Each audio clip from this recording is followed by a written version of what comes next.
عید کہتے ہیں خوشی، میلاد کہتے ہیں پیدائش، نبی کہتے ہیں لوگوں کے درمیان دین کے پیغام کو عام کرنے والا، یعنی نبی کے پیدائش کی خوشی، اسی کو عربی میں کہا جاتا ہے عید میلاد النبی۔ عید کہتے ہیں خوشی، میلاد کہتے ہیں پیدائش، نبی کہتے ہیں لوگوں کے درمیان دین کے پیغام کو عام کرنے والا، یعنی نبی کے پیدائش کی خوشی، اسی کو عربی۔ جب عید کا دن آتا ہے تو آپ لوگ کیا کرتے ہو؟ کپڑے تیار کیے جاتے ہیں، بہترین لباس تیار کیے جاتے ہیں، مہینہ بھر پہلے سے، 20 دن پہلے سے ٹیلر کے ہاں ہاؤس فل کا بورڈ لگ جاتا ہے کہ ہمارے ہاں جگہ نہیں رہے گی، اتنے کرتے پیجامے آ گئے ہیں، ہمارے ہاں جگہ نہیں، اتنے کپڑے آ گئے ہیں۔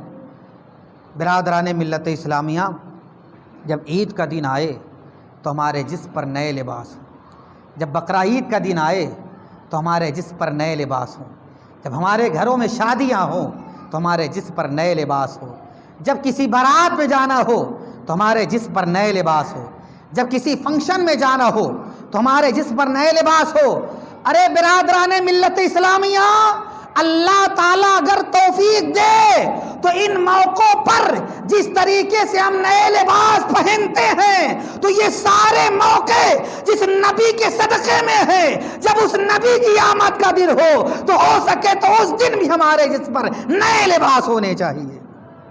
دنیا والوں جان لو، ہم اپنے نبی کے آنے کے دن کو معمولی دن نہیں سمجھتے ہیں، بہت بڑا دن سمجھتے ہیں، عید کا دن سمجھتے ہیں۔ اس لیے دیکھو ہمارے جسم پر نئے لباس ہے، بہترین ٹوپی ہے، بہترین کرتا پائجامہ ہے، دیکھو ہم نبی کے میلاد کا دن کیسے مناتے ہیں۔ عزیزان محترم، آپ اندازہ لگائیے کتنی خوشی کا دن ہے۔ کیا آپ نے نہیں سنا ہے جبریل امین آتے ہیں، جھنڈا لے کر کے آتے ہیں، کعبے کی چھت پہ جھنڈا لگا دیا، کیوں؟ رسول اللہ کی آمد کی خوشی ہے، جھنڈا لہرائے گا۔ رسول اللہ کی آمد کا دن ہے، جھنڈا لہرائے گا، عرش اعظم پر جھنڈے لگائے گئے، کیوں؟ رسول اللہ کی آمد کا دن ہے۔ مشرق و مغرب میں جھنڈے لگائے گئے، کیوں؟ رسول اللہ کی آمد کا دن ہے۔ تو جب جبریل جھنڈا لگائیں وہ جائز، تو ہم جبریل کے ماننے والے اور جس کی شان میں جبریل جھنڈا لہرائیں اس کو اپنا نبی ماننے والے، تو جب ہم اپنے گھروں پر جھنڈا لگائے، وہ جھنڈا جو جبریل نے کیا ہے ان کی اقتدا کرتے ہوئے اپنے گھروں پر جھنڈے لگائے، تو یہ کہاں سے ناجائز و حرام ہوگا؟ ہم نے کمکمے لگا لیے ہیں، تمہیں ناجائز سمجھ میں آتا ہے، تمہارے لڑکے کی شادی تھی تو بتائیے اپنے لڑکے کی شادی میں اپنے گھر پر کمکمہ کیوں لگایا تھا؟ کیا رسول اللہ نے اپنے گھر پر کمکمے لگائے تھے؟ یہ لائٹ، یہ بجلیاں، یہ جنریٹر، کیا رسول اللہ نے فاطمہ کی شادی میں اہتمام کیا تھا؟ اگر نہیں کیا تھا تو تم اپنے گھر کی شادیوں میں کیوں کرتے ہو؟ اپنے بچوں کی شادیوں کے موقع پر کیوں کرتے ہو؟ ارے برادران ملت اسلامیہ، کوئی ضروری نہیں ہے کہ جو نبی نے نہ کیا ہو ہر چیز وہ ناجائز ہو جائے گی، جو نبی نے نہ کیا ہو ہر وہ چیز ناجائز ہو جائے گی۔